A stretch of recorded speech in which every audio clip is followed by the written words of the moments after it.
अस्सलाम वालेकुम नाज़रीन, आप देख रहे हैं अयान 4K स्टूडियो। आज हम आपको बताएंगे कि राइज़क 40 अमेप्राज़ोल जिसे कहते हैं और इसके क्या फ़ायदे हैं, क्या नुकसानात हैं। राइज़क 40 mg। नए आने वाले नाजरीन से गुजारिश है कि चैनल को सब्सक्राइब कर लें और बेल आइकन को प्रेस कर लें।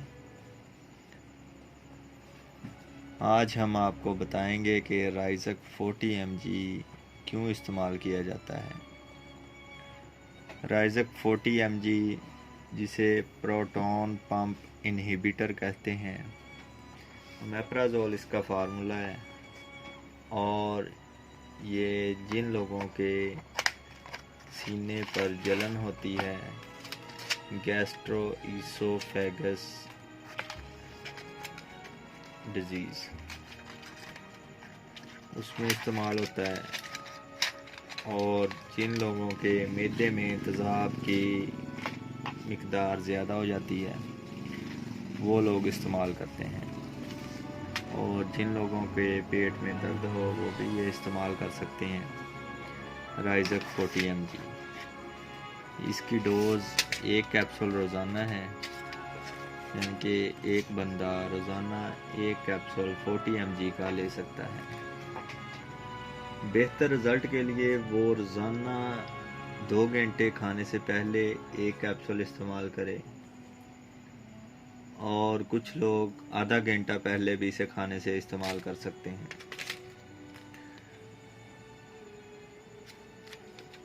और 2 से 3 कैप्सूल रोज़ाना हम इस्तेमाल नहीं कर सकते।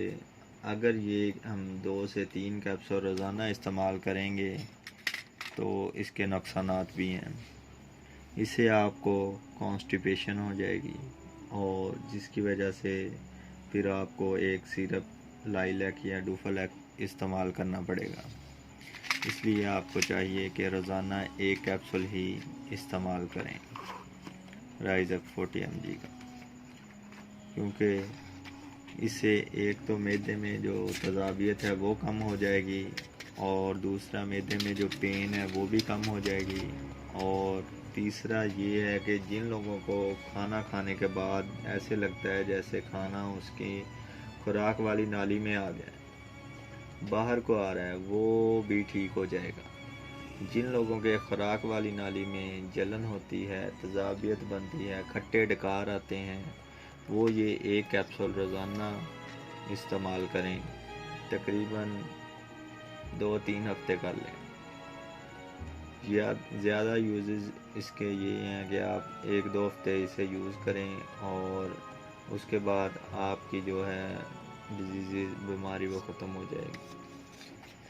ये राइज़क कैप्सूल गेट्स कंपनी से मैन्युफैक्चर कर रही है, और इसकी प्राइस है तकरीबन 364 रुपये। और ये 1 कैप्सूल आपको 26 रुपये में मिलेगा। ये आपको किसी भी मेडिकल स्टोर, फार्मेसी से बआसानी आपको मिल जाएगा। राइज़क का कैप्सूल हर मेडिकल स्टोर से आप ले सकते हैं। और अगर इसके इस्तेमाल से तबीयत ज़्यादा ख़राब हो तो आप अपने डॉक्टर से रजू करें, और बग़ैर किसी अपना डॉक्टर के तजवीज़ के मेडिसिन को ज़्यादा इस्तेमाल मत करें। इनके साइड इफ़ेक्ट भी हो सकते हैं। ओके, अल्लाह हाफ़िज़।